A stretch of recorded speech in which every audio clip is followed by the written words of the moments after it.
Reciban saudações dos santos das igrejas em Colômbia. Enviando um abraço para vocês e estarão vendo vocês através da transmissão. Vamos a estar orando. Esta convenção enviou para os preletores 3 temas que estão intimamente relacionados. O irmão Michael estará compartilhando acerca de Cristo e a cruz. O nosso irmão Glênio estará compartilhando sobre a suficiência de Cristo. E a parte que me corresponde é acerca do Calvário até Pentecostes. Estes 3 temas, os 3, são completamente cristocêntricos e estão intimamente relacionados. Então, vamos a inclinar nossos corações, vamos a pedir a graça do Senhor, vamos confiar nessa graça. Ele nos uniu, Ele está conosco onde estamos nós 3. Então vamos nos contactar em nosso espírito por nosso Senhor, porque Ele é que é a vida, a sua palavra. Eu sei que meus irmãos vão procurar entender o meu portunhol. Confio que a graça do Senhor vai permitir aos irmãos entender essa nova linguagem sul-americana. Portunhol. Oremos, irmãos. Querido Pai, no preciosíssimo nome do Senhor Jesus, estamos pelo Seu sangue na Tua presença, confiados e agradecidos, Senhor. Estamos olhando para Ti, Senhor. Concede-nos permanecer fixos no próprio Senhor. Nada temos em nós mesmos para nos gloriar, só para nos envergonhar. Mas graças a Ti, pelo Teu sangue, pela Tua cruz, pela Tua obra, pelo Teu Espírito, Senhor, estamos inteiramente confiados em Ti e pedimos ao Senhor nos conceda somente olhar e esperar no próprio Senhor. Comentamos ao Senhor todas as nossas fraquezas, debilidades, nossa condição humana. Te damos graças porque podemos esquecer tudo isso por causa da Tua cruz, do Teu sangue e do Teu Santo Espírito. Senhor, concede-nos nos alimentar do Espírito da Tua palavra, da realidade de Cristo, que é o dom de Deus para nós, em Cristo Jesus. Amém.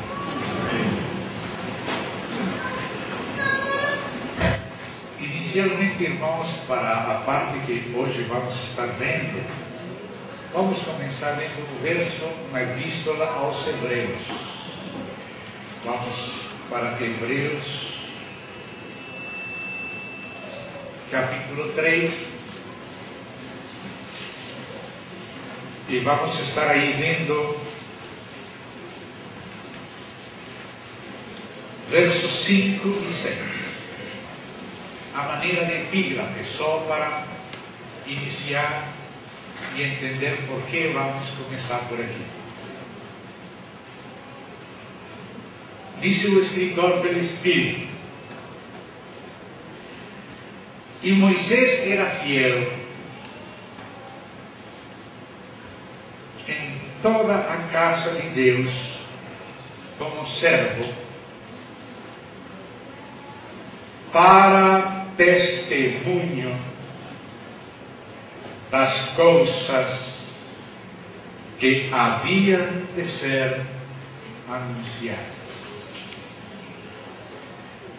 Cristo, porém, como filho sobre a sua casa, a qual casa somos nós, se guardamos firme até o fim a ousadia e a exultação da esperança.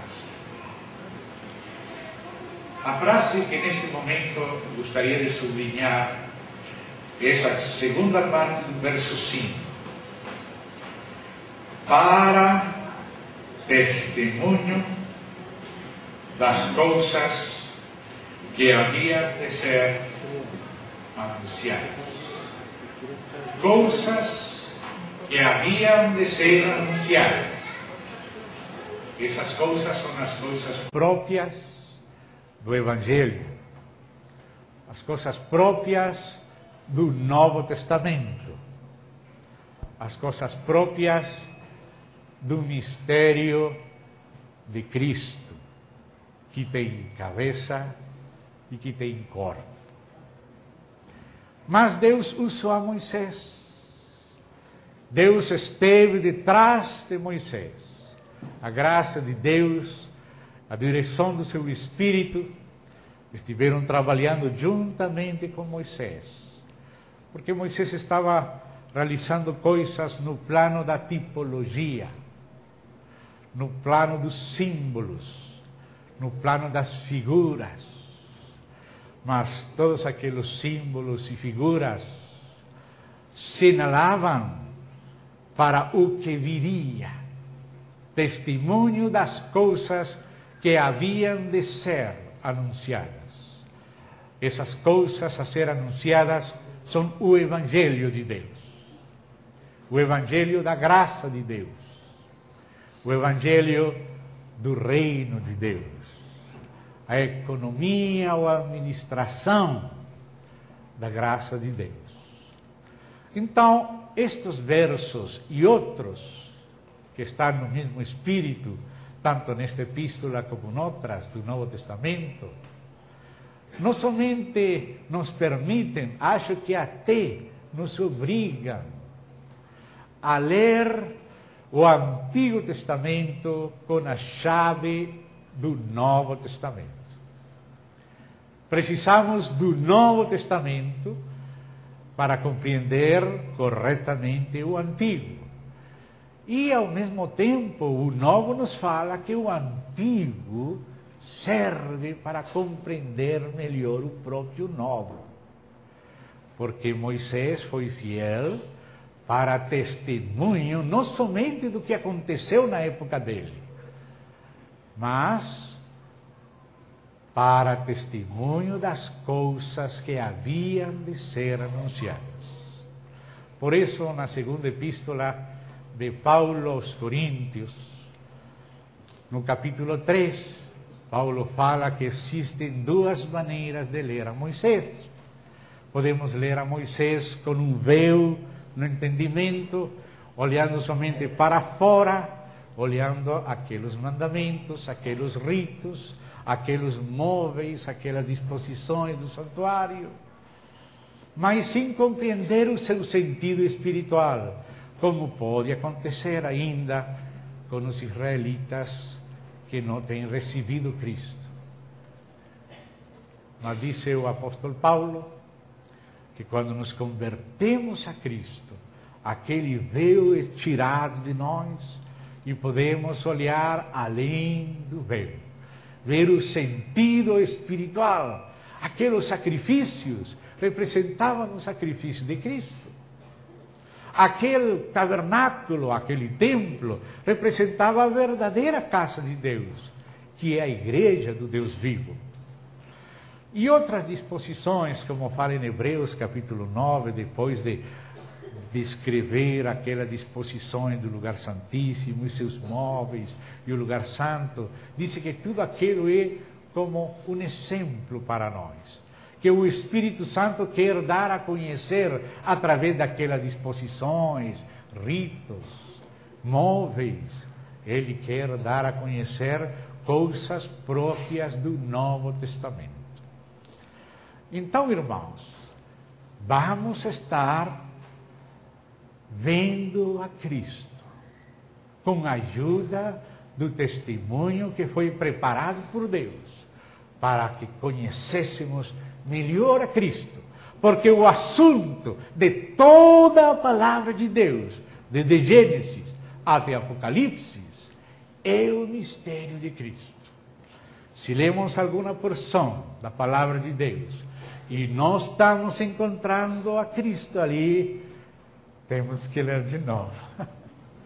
Temos que invocar o nome do Senhor e Senhor, abre meus olhos. Abre meus olhos. Porque o Senhor Jesus falou que a palavra de Deus dá testemunho dele. Amém? Dele mesmo. O objetivo de toda a palavra de Deus é nos mostrar a Cristo. E Ele nos mostra e nos conduz a Deus. Então, vamos a ir a outra passagem que está em Colossenses. Não vamos estar tomando todos os aspectos da tipologia nesta ocasião. É impossível. Somente um deles, que está assinalado aqui em Colossenses. Capítulo 2, vou estar lendo os versos 16, 17, 18, 19, mas principalmente 17, mas vamos ler o contexto. Ninguém, pois, vos julgue por causa de comida ou bebida, ou dia de festa, ou lua nova, os sábados, porque tudo isso tem sido sombra das coisas que haviam de vir. Porém, o corpo é de Cristo. Ninguém se faça árbitro contra vós outros, pretextando humildade, culto dos anjos, passeando-se em visões, enfatuado sem motivo algum na sua mente carnal, e não retendo a cabeça, da qual todo o corpo, suprido e bem vinculado por suas juntas e ligamentos, cresce o crescimento que procede de Deus. Aqui fala de novo do mistério de Cristo, cabeça e corpo. Está falando que Cristo é a realidade de aquelas coisas que no Antigo Testamento eram somente sombras. Aqueles assuntos, aqueles mandamentos acerca de comidas, de bebidas, aqueles animais puros, impuros, por exemplo. Aquelas diferentes festas, começando pelo próprio sábado, começando depois cada mês, na lua nova, novilúnios, e as diferentes festas de Israel. Tudo aquilo era sombra do que viria. Certamente Deus falou, Deus mandou, mas Deus tinha em vista o testemunho das coisas que seriam anunciadas no Novo Testamento. Cristo é o cumprimento perpétuo destas festas. Cristo é o verdadeiro sábado. Cristo é o nosso repouso. Os que temos crido nele, entramos no repouso de Deus. Nós sempre estamos em Cristo, sempre estamos em sábado. Você não precisa brigar com os adventistas, você guarda o sábado, não guarda. Eu moro sempre em sábado. Nós fomos colocados no sábado de Deus. Deus entrou num sábado e não saiu mais dele. E nesse sábado ele nos convidou. E ele fala que tem alguns que não têm, parece que não entraram naquele repouso. Temos que entrar no repouso de Deus. Cristo é hoje nosso sábado. Aquele sábado, como diz aqui, era sombra de uma realidade. Se você tem uma luz que vem de atrás, e o objetivo dessa luz é alumiar para adiante, então, antes de chegar um corpo, aquela luz, através desse corpo, dessa realidade que vai vir, projeta primeiramente uma sombra. Por exemplo, se temos aqui o refletor, as pessoas que estão lá, se um cachorrinho está chegando, primeiro chega a sombra do cachorrinho. Depois a gente, parece que está vindo um cachorrinho, porque esta é sombra de cachorrinho. Né? Certo, lá está vindo um cachorrinho. Se é uma senhora, isso não é cachorrinho, é uma senhora. Só olhar a sombra, você já sabe o que está vindo. Então diz aqui que aquele corpo, aquela realidade que projetava a sombra, era Cristo. O que Deus anunciou desde o princípio para o próprio Adão e Eva foi Cristo. A semente da mulher esmagará a cabeça da serpente. Aquele que tinha o império da morte, Cristo venceria. Aquele pequeno animal foi sacrificado para cobrir Adão e Eva. Desde o começo, o que Deus anunciava era Cristo. Então, aquele corpo, aquela realidade de Cristo, projetava uma sombra. E aqui o apóstolo Paulo, e também o escritor aos Hebreus, está nos mostrando que a realidade é Cristo. E que aquelas outras coisas como comidas, bebidas, sábados, luas novas, festas, eram figura de Cristo.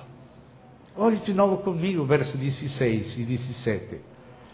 Ninguém, pois, vos julgue, porque já não estamos debaixo do regime da letra. Já fomos mortos com Cristo. E por causa da morte com Ele, saímos debaixo do regime da letra. Agora Cristo nos ressuscitou para pertencer a Cristo. E agora estamos no regime do Espírito de Cristo. Então, por isso, já não temos que nos sentir julgados. Ninguém vos julgue, pois. Esse pois é na base da obra de Cristo.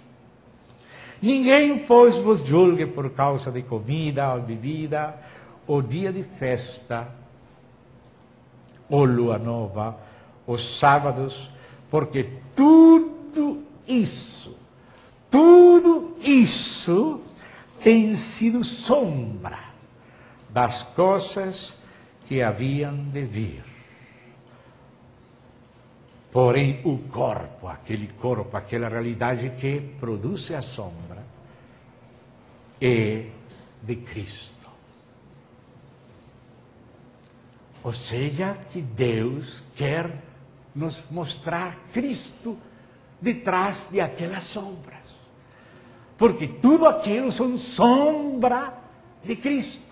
Você tem que estudar a sombra para encontrar o perfil de Cristo. A sombra não é o assunto. A sombra somente está mostrando Cristo. Precisamos ler na sombra para encontrar a luz, para encontrar a Cristo. Tudo isso é símbolo, assim fala hebreu, símbolo, usa a palavra símbolo, o qual é símbolo para o tempo presente, 19:9. Dando o Espírito Santo a entender com isto que o Espírito Santo dando a entender com estas sombras algo próprio de Cristo. Então, não estamos lendo arqueologia, não estamos lendo somente história. Quando vamos ler algo das sombras, estamos lendo além do véu. Se nos convertimos a Cristo, se estamos em Cristo, vamos poder ver o sentido cristológico das sombras. Amém? Então, aqui falou que, entre outras coisas, as festas são sombra de Cristo. E havia aquela festa do sábado, cada 7 dias, aquela lua nova, cada mês, cada dia tinha que haver um holocausto contínuo, pela manhã, pela tarde. O dia tinha que começar debaixo do sacrifício, permanecer até o fim debaixo do sacrifício. Cada mês Tinha que começar com aqueles sacrifícios, porque Deus quer que todos os nossos dias e que toda a nossa vida permaneça debaixo do sacrifício do Cordeiro de Deus. Depois, Deus instituiu em Israel uma série de festas ao longo do ano. E a festa começava com a Páscoa. E havia 3 ocasiões de festas no ano, mas havia 7 festas agrupadas em 3 ocasiões. A primeira ocasião era a da Páscoa. Lá se celebrava a festa da Páscoa e a festa dos pães asmos. Então vinham as primícias e a festa das semanas, Pentecostes. Então, no 7º mês, o primeiro dia era a festa das trombetas, o 10º dia era a festa da expiação, desde o dia 15 por 7 dias era a festa dos tabernáculos, Sukkot, a festa das cabanas. E estas 7 festas se repetiam cada ano. Deus mantinha o povo debaixo destas festas. Para que existe uma festa?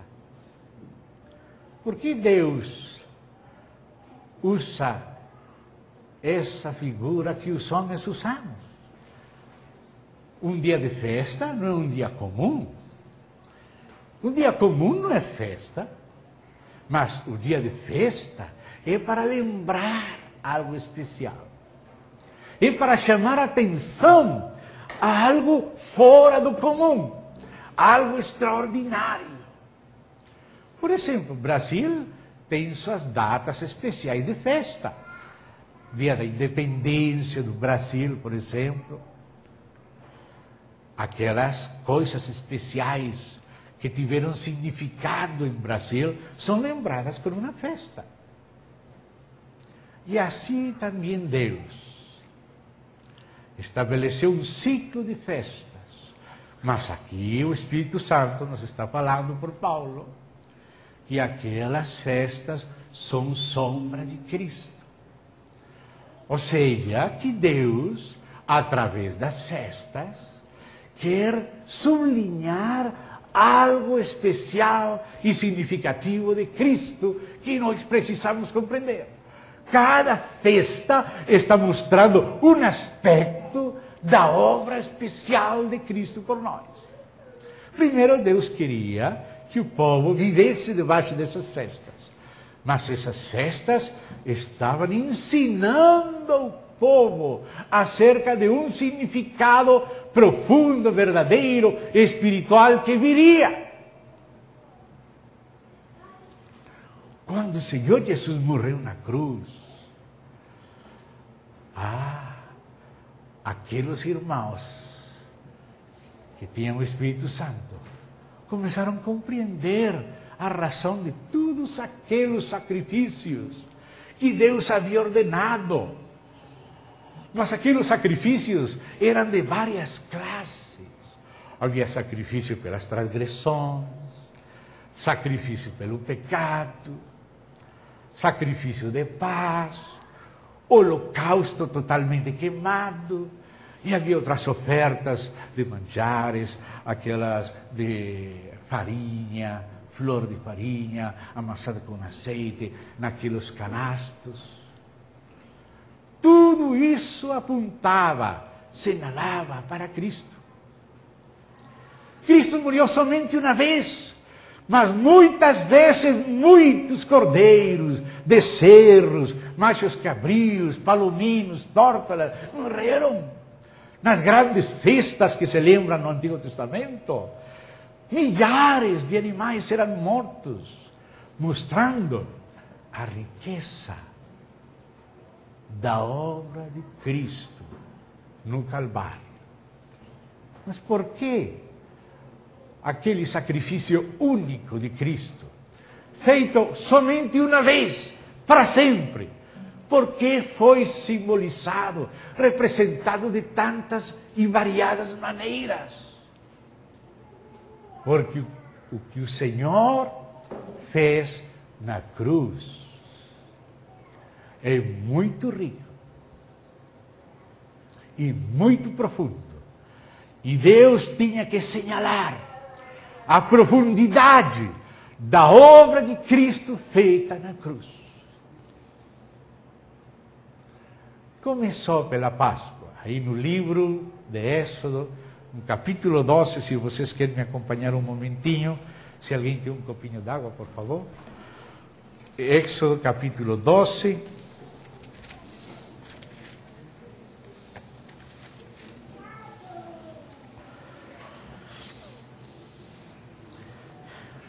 Aí nesse capítulo está a instituição da Páscoa.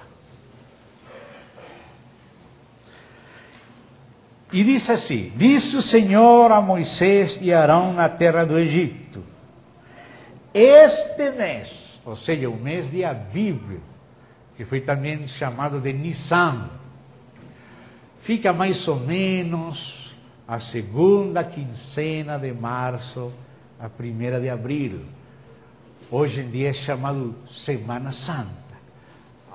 Naquele tempo, que é o equinócio de primavera no hemisfério norte, onde está Israel. Esse é o começo do ano para Deus. O ano religioso e o ano cósmico. O ano bíblico e cósmico coincidem. O universo coincide com a Bíblia. Não começa em janeiro, não. Janeiro vem de Jano, um deus pagão. Mas Deus disse aqui: este mês, o mês de Abib, primeiro mês do ano, do equinócio da primavera, no hemisfério norte, este mês vos será o principal dos meses. Ou seja, o primeiro. Será o primeiro mês do ano.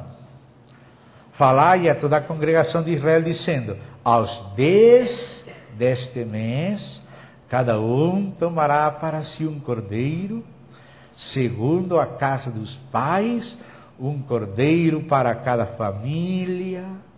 Mas se a família for pequena para um cordeiro, então convidará ele o seu vizinho mais próximo, conforme o número das almas, conforme cada um puder comer.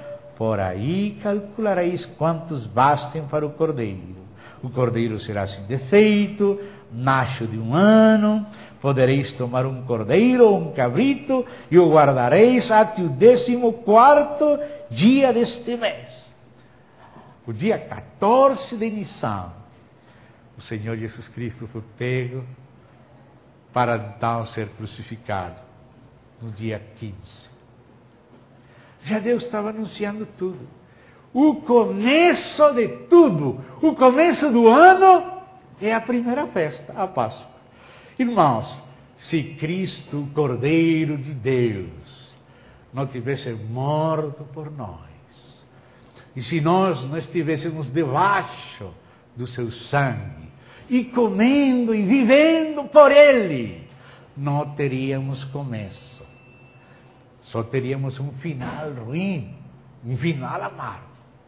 Mas nosso começo, o novo começo, é a partir de Cristo e a sua obra, primeiramente na cruz.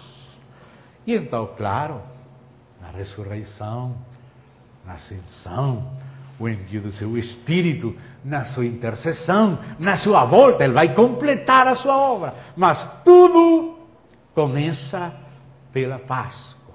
Por isso, para o povo de Deus, não há outro começo. Nós não temos outro começo, senão Cristo, que morreu por nós. E nos introduziu, nos batizou na sua morte. E ressuscitou para nós. E nos ressuscitou. E juntamente com Ele, nos fez sentar com Ele em lugares celestiais, em Cristo Jesus. E agora as coisas velhas passaram, todas são feitas novas, somos novas criaturas, agora somos filhos, somos sacerdotes de Deus, somos membros do seu corpo, agora tudo é novo, nova criação. Mas tudo começa aí, com Cristo, terminando com tudo na cruz, e começando de novo com a ressurreição.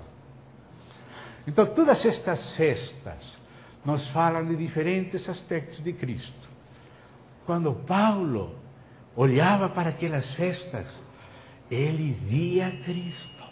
Vamos ver um exemplo. As primeiras duas festas, que eram juntas, dia 14, era o dia da Páscoa, aquele cordeiro se preparava desde o dia 10, amém? E depois já no dia 15 começava 7 dias de pães ácimos, pães sem levadura. Eles comiam 7 dias pães sem levadura. E agora Paulo, usando aquele linguagem, fala para a igreja no Novo Testamento. Vamos ver isso, por exemplo, em 1 Coríntios, capítulo 5.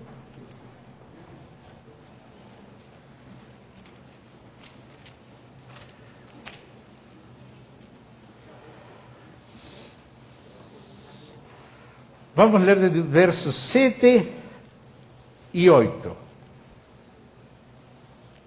1 Coríntios 5, versos 7 e 8. Vamos ver como Paulo falava, como Paulo aplicava as realidades do Novo Testamento à igreja, o sentido espiritual destas festas. Hoje, primeiro dia, estamos vendo um esquema mínimo do significado cristológico destas festas. Diz aí Paulo: lançai fora o velho fermento, para que sejais nova massa, como sois de fato, sem fermento. Paulo está falando frases aqui tão significativas. Primeiro, ele está colocando uma responsabilidade por causa de uma provisão de Deus. Deus deu uma provisão, e na base dessa provisão, ele espera que, sustentados pela graça da provisão, hajamos com responsabilidade. Qual é a provisão? Esta que fala aqui: nova massa, como sois de fato, sem fermento. Porque a nova criação, Cristo em nós, é totalmente puro, perfeito, sem mácula. Nos foi dada uma provisão perfeita. Essa provisão é Cristo em nós. Então somos nova massa, de fato, sem fermento. Então qual é a nossa responsabilidade? Andar na fé, andar no Espírito, andar na nova criação, e não na velha. E por isso a responsabilidade qual é? Aí começa: lançai fora o velho fermento, para que sejais nova massa. Aqui parecesse, não é, só uma aparência.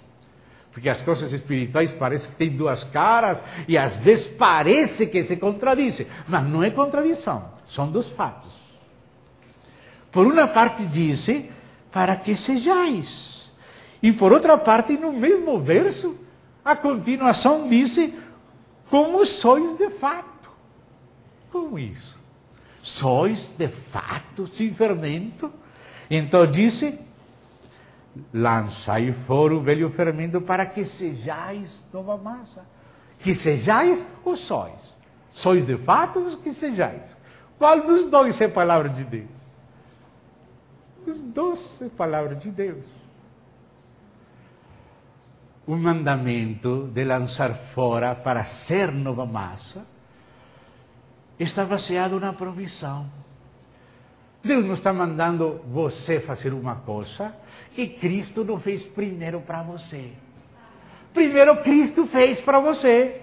Primeiro Cristo foi dado a você. Então agora você, em nome do Senhor, você aplica o que recebeu por graça, e isso acontece na experiência. Primeiro recebemos o dom, recebemos a provisão. Cristo é a nova massa sem fermento. Nós não compramos Cristo, Nunca poderemos pagar por Cristo. Se Ele não nos fosse dado, não teríamos nada.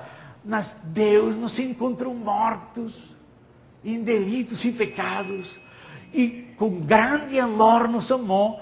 E estando mortos, nos deu vida. Então agora temos vida. Se temos vida, agora, então, em nome do Senhor Jesus, aplicamos essa vida e resulta a experiência cristã, a santificação prática.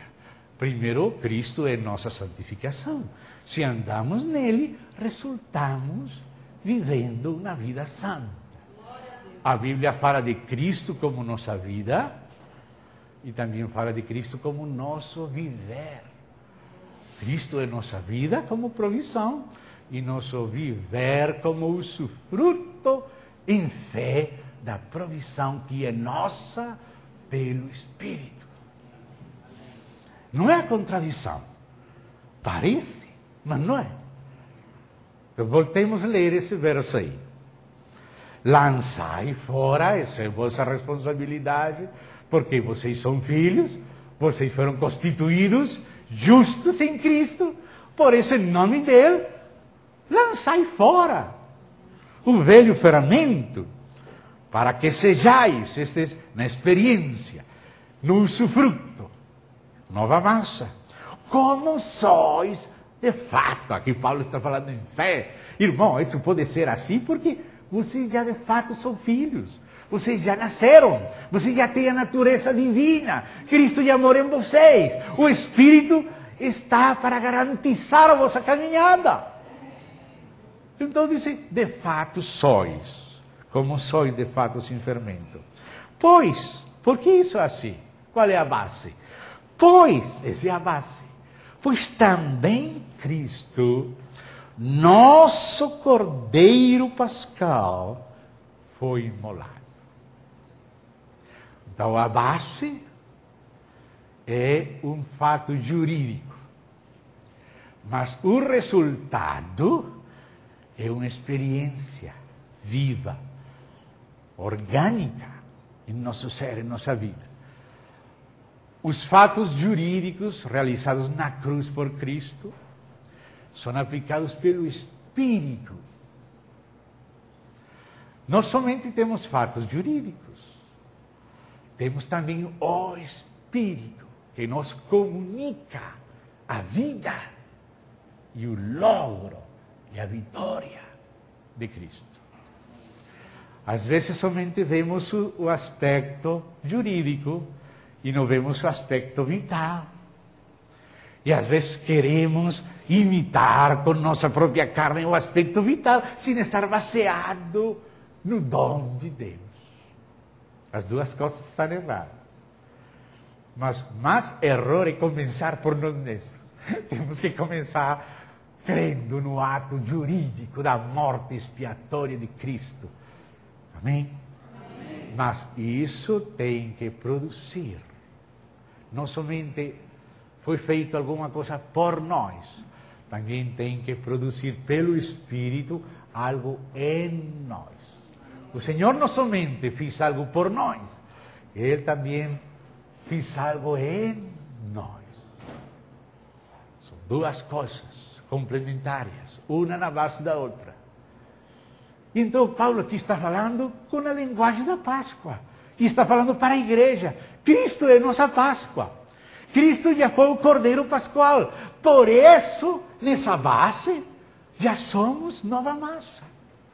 Por quê? Quando os primogênitos de Israel celebrou a Páscoa, eles fizeram duas coisas com um cordeiro. Primeiramente, aquele cordeiro foi sacrificado, primeiro foi examinado, a ver se tinha defeito, como Cristo foi examinado, né? Os sacerdotes examinaram ele, né? Pilatos examinou ele, e o próprio Judas que o vendeu, se enforcou porque ele estava seguro que era inocente. E o próprio Pilatos se lavou as mãos. Ou seja, ele achou o cordeiro sem defeito, foi examinado e achado sem defeito. Aquele que o traiu e aquele que o mandou morrer na cruz, falaram que era inocente. Ele foi examinado e morreu. E agora Paulo está dizendo assim: por isso, celebremos a festa. Agora, existe no Novo Testamento uma celebração espiritual da festa dos pães sem levedura. Paulo está aplicando essa festa para nós. Não está falando que nós temos que tornar judaizantes, temos que ir para lá a Jerusalém, celebrar lá Pesach lá, e Sukkot lá. Não está falando disso. Ele está falando que existe na igreja, pode ser em Corinto, pode ser em Londrina, uma legítima celebração espiritual, a verdadeira celebração da verdadeira festa dos pães ácimos. Ele disse, se por isso, porque Cristo já é nossa Páscoa, celebremos a festa.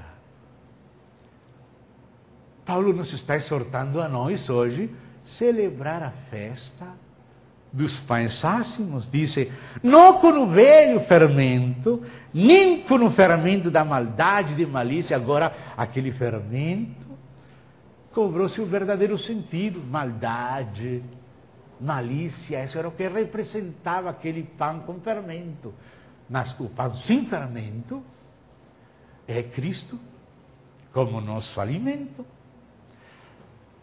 A Cristo juridicamente sacrificado é aquele aspecto do sangue acima dos dintéis da porta. Na Páscoa, aquele cordeiro era examinado, como falávamos, e o sangue dele, que fala mais que a sangue de Abel, porque agora fala por misericórdia e por perdão,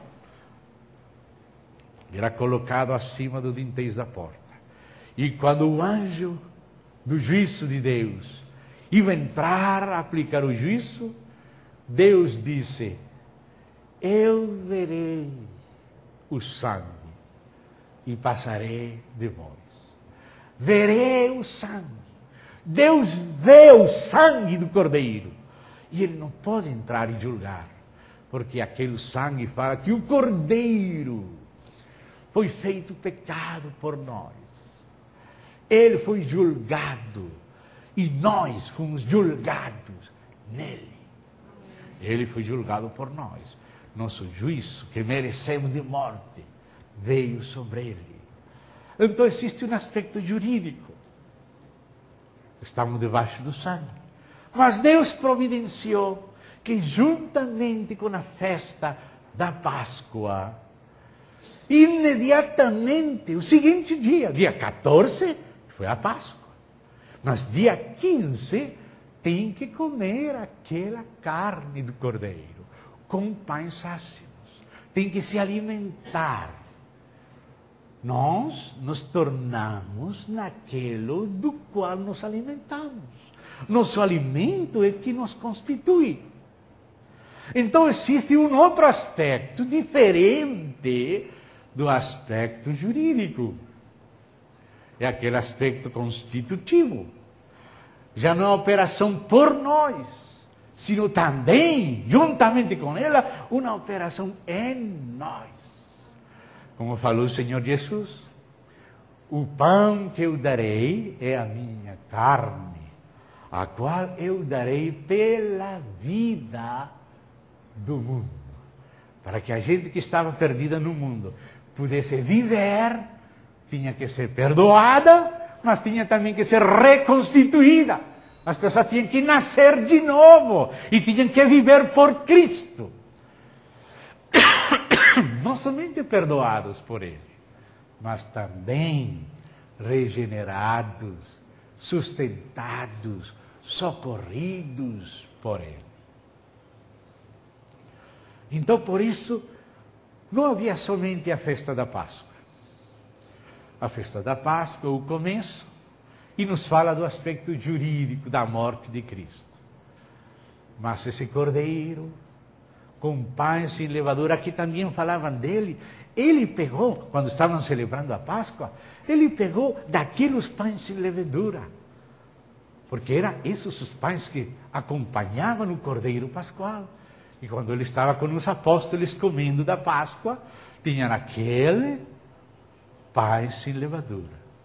E ele tomou daquele pão sem levadura, e partiu, e deu para eles, e disse: este é o meu corpo, que por vocês é partido. Tomai, comei.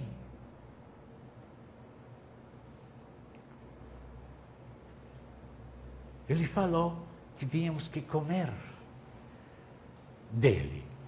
E ele falou que a carne dele é verdadeira comida. Eu não estou falando da transubstanciação do século XII, não estou falando de Pascasio Radberto, estou falando só de João 6.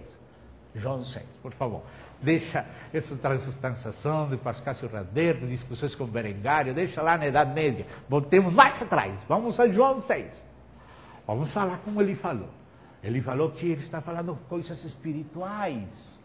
Diz que a carne para nada aproveita, mas que as palavras dele são espírito e são vida.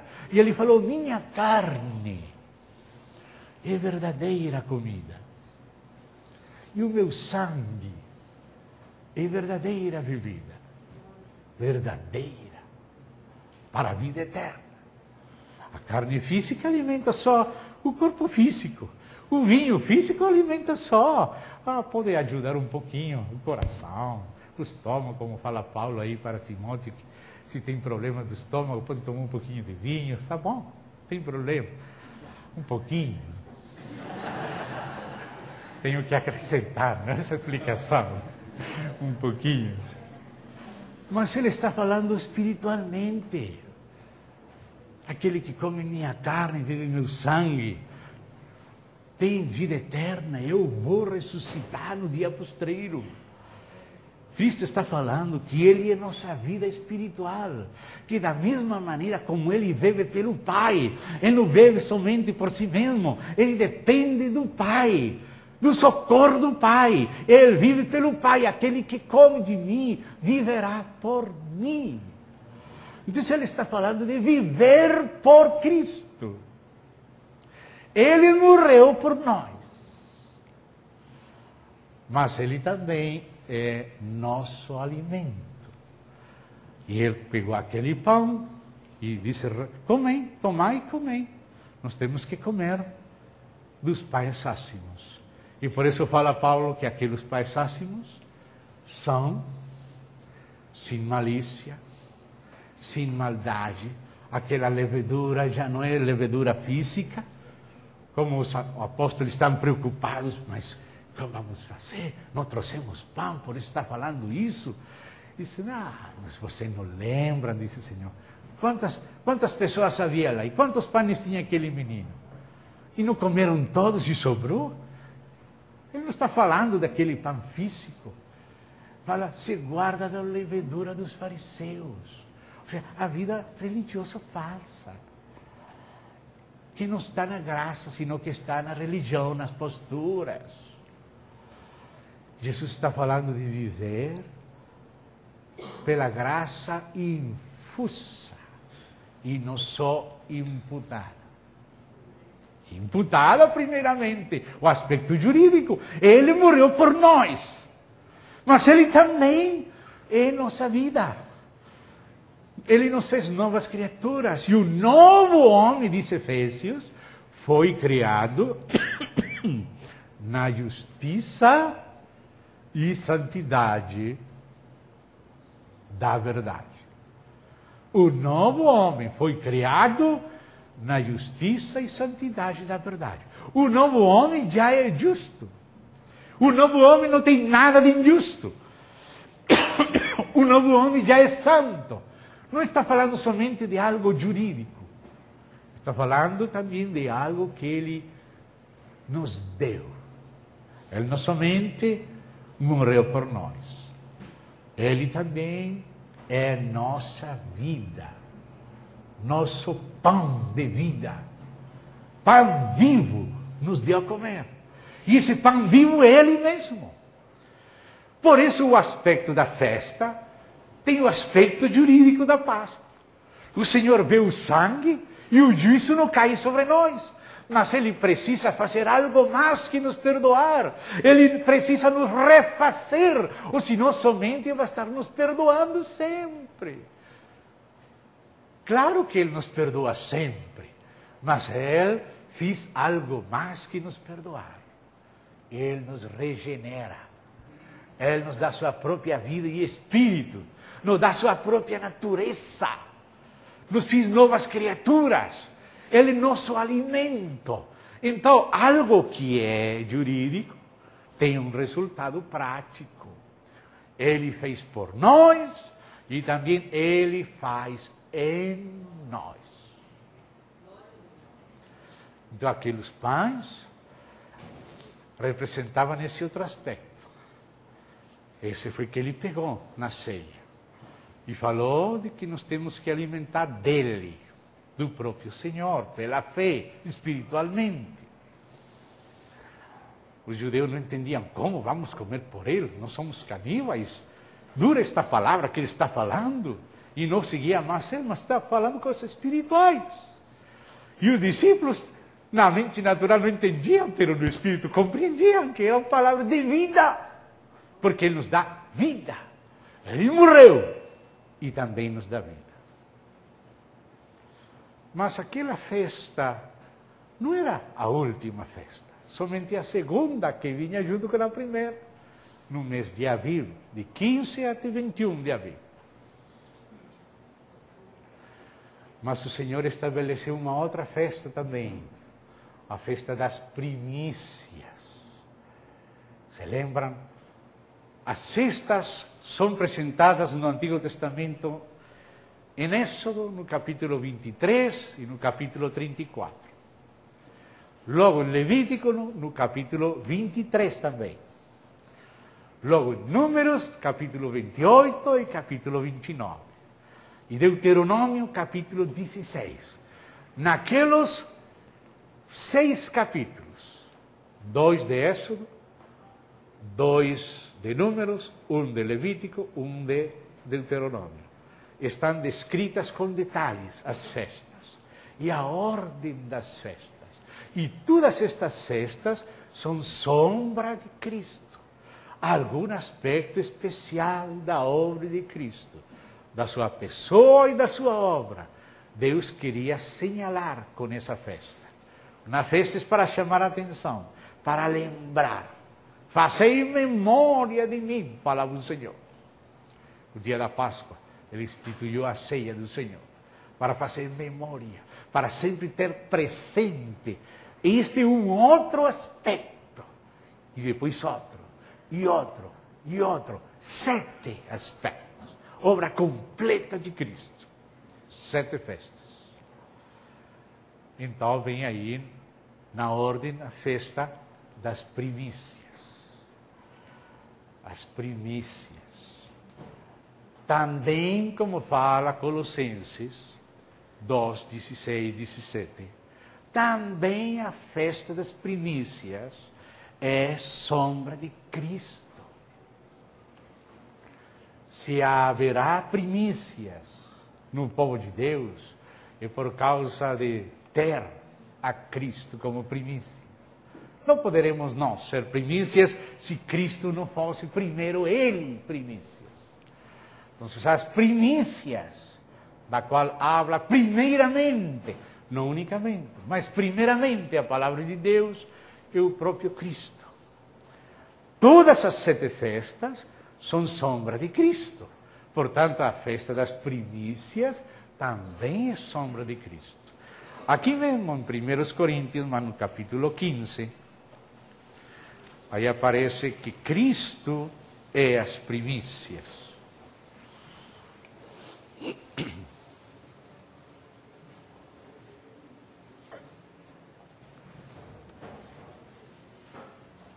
Vamos aí.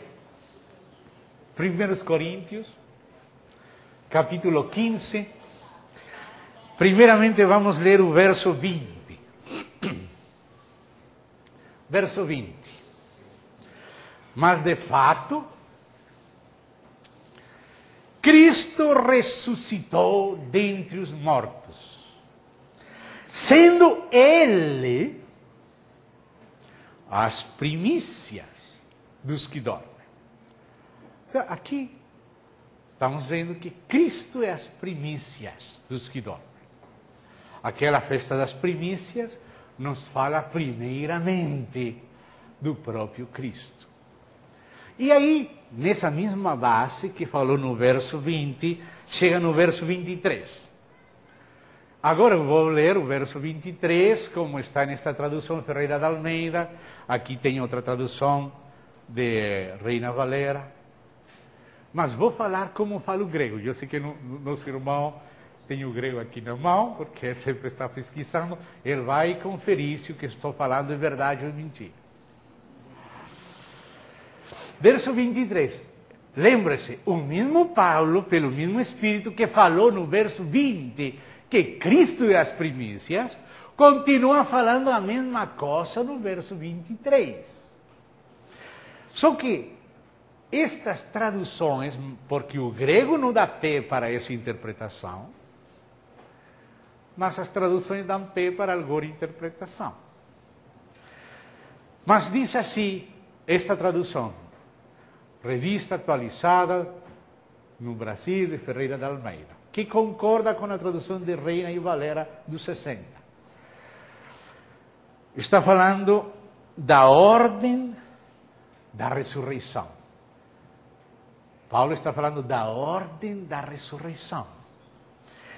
E diz, cada um, porém, porque vinha falando que em Cristo todos seremos vivificados, todos que estamos em Cristo, nele somos vivificados.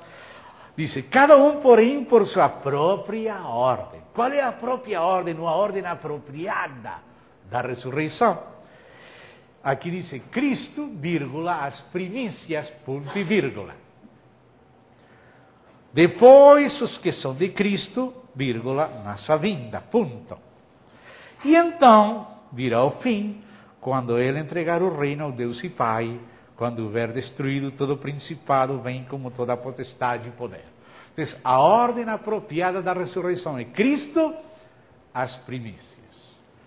Assim também traduz Reina e Valera. Mas o grego não fala assim. O grego fala, aparquem Cristos. Ou seja, as primícias, Cristo. Logo os que são de Cristo na sua vinda. O grego não faz diferença entre Cristo e as primícias. O grego diz que as primícias é Cristo. Cristo é as primícias. Cristo, vírgula, as primícias, está falando que Cristo é as primícias. Isso era o que queria dizer o tradutor. Isso era o que queria dizer o outro tradutor. Porque no grego aparece não a palavra Cristo primeiro, aparece a palavra primícias primeiro. Aparquem Cristos, vírgula. Ou seja, as primícias, Cristo.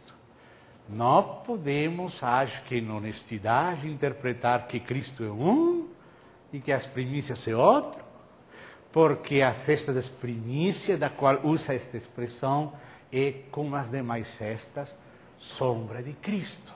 E no verso 20 falou que Cristo é as primícias dos que dormiram, e aqui no verso 23 fala que Cristo é as primícias. O grego fala as primícias, Cristo. Se fosse separado, não falaria o grego dessa maneira. Haveria uma vírgula entre primícias e Cristo, e não poderia aparecer primeiro primícias e depois Cristo. Como pode haver primícias anteriores a Cristo? Então ele não seria o preeminente em todas as coisas. Amados, aparquem Cristo. As primícias, Cristo. Cristo é as primícias. Então, dentre aqueles capítulos que falam das primícias, vamos ao capítulo 23 de Levítico. Ver esse aspecto de Cristo. Desde o verso 9 até o verso 14, fala das primícias.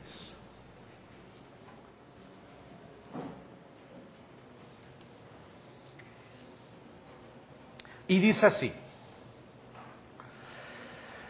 disse mais o Senhor a Moisés, fala aos filhos de Israel e disse-lhes, quando entrardes na terra que vos dou, e cegardes a sua messe, então trareis o molho das primícias da vossa messe ao sacerdote.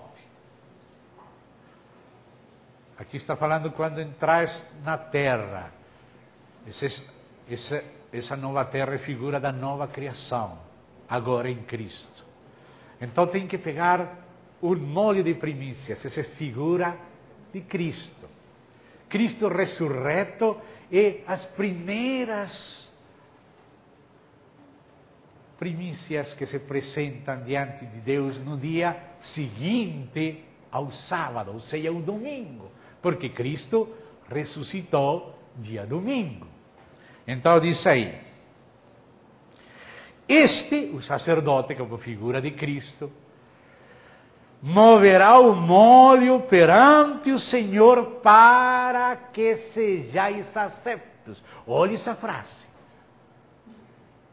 Essas primícias é Cristo como sacerdote ressurreto que se apresenta ao Pai, que consigue nossa aceitação. Porque Ele morreu por nós, e ressuscitou, e carregado com nós nos ombros e no peito dele, Ele se apresenta como o Filho do Homem, em nosso nome, como precursor, e na base da sua morte e ressurreição e intercessão, nós somos aceitos. Estas primícias são apresentadas para nós ser aceitos no amado. Quando Paulo falava ser aceitos no amado, ele estava usando frases da tipologia. Muitas das frases de Paulo têm a base da tipologia. Aqui não está falando de outros irmãos superiores, melhores, na base dos quais o povo vai ser aceito. Não.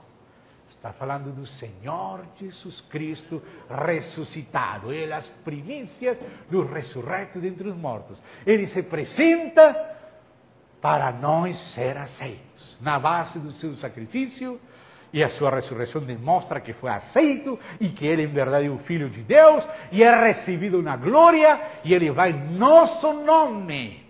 E por isso, por ele, nós somos aceitos. Então diz aí, para que sejais aceitos. No dia imediato ao sábado, ou seja, o domingo, quando Jesus ressuscitou, o sacerdote o moverá. No dia em que moverdes o molho, oferecereis um cordeiro sem defeito de 1 ano em holocausto ao Senhor. Ou seja, que ele vai e apresenta sua obra de redenção. Ele ressurreto disse, Pai, eu tenho morto por eles. Sobre essa base, somos aceitos. Porque ele ressuscitou e apresentou a sua obra por nós. E essa é a base da nossa aceitação. Mas então diz aí, a sua oferta de manjares será 2 dízimas de 1 efa de flor de farinha, amassada com azeite, para oferta queimada, de aroma agradável ao Senhor, e a sua libação será de vinho, a 4ª parte de 1 hin. Na Bíblia, quando uma pessoa cometia um erro, um pecado, roubava, fazia alguma coisa, tinha que devolver o roubado e tinha que acrescentar 1/5. Você pode ler Levítico, nos primeiros capítulos, vai ver aquele quinto sagrado. Mas aquele quinto aqui aparece dividido em 2, porque Jesus morreu, 2 décimas é 1/5. Mas quando fala partido, são 2 décimas. E você lembra que a criação é a que representa o número 4. Mas 1/4 de hin. Não todo o hin, somente 1/4. O número 4, que representa a totalidade da criação, tem representado naquela águia, naquele leão, naquele homem, naquele becerro. E o becerro, um dos 4, é um animal de sacrifício. Por isso, 1/4 de hin vai apresentar. Porque ele morreu por todos nós, para recuperar tudo. Então, a obra de Cristo na cruz e na ressurreição, na apresentação dele, é a base de nossa aceitação. E então, agora sim, haverá 2 pães adicionais de primícias, que vêm na seguinte festa. Então disse, não comereis pão, nem grãos torrados ou verdes, até o dia em que trouxerdes oferta a vosso Deus, é estatuto perpétuo por vossas gerações, em todas as vossas moradas. Estatuto perpétuo. Não quer dizer que nós temos que estar celebrando a festa judaica, porque o cumprimento perpétuo desta festa é a ressurreição de Cristo.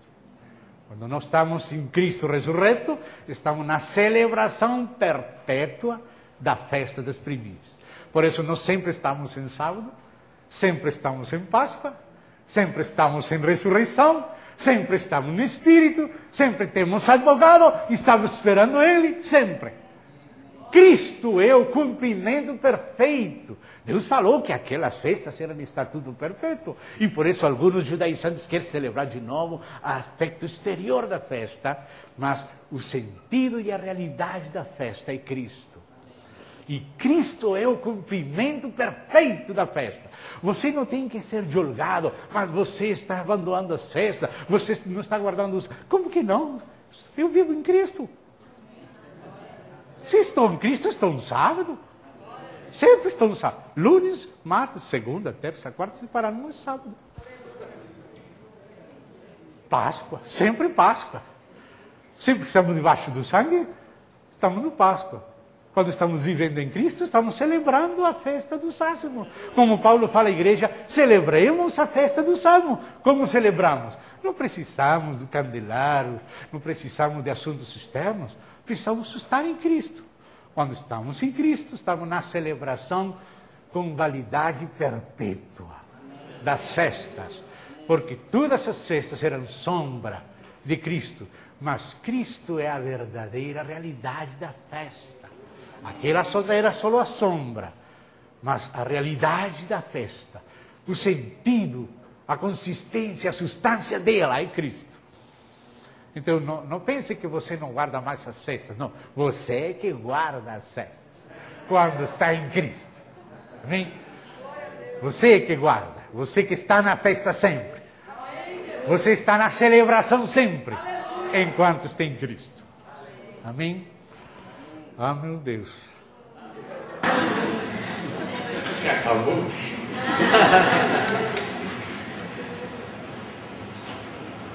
Vamos parar aqui. Eu sei que, irmão, temos que respeitar os irmãos. Vamos continuar amanhã, se Deus quiser. Bom, querido Pai, agradecemos a Ti esta oportunidade que o Senhor nos dá para considerar estes aspectos. Rogamos que o Senhor seja sempre conosco, porque precisamos da graça e da fidelidade do Senhor. Senhor, a sua graça e a sua fidelidade é nossa vida. Não só podemos viver, porque o Senhor é fiel, porque o Senhor é misericordioso e justo. Em nome de Cristo Jesus, descansados, esperamos em Deus. Oramos pelo intervalo que vamos ter, que o Senhor seja conosco. Oramos pelos irmãos que vai continuar. Que o Senhor seja com Deus certo. Que o Senhor continue a nos falar do edificado em Cristo Jesus, porque confiamos na Tua graça, na Tua fidelidade. Amém. Em nome de Jesus Cristo. Amém. Amém. Obrigado.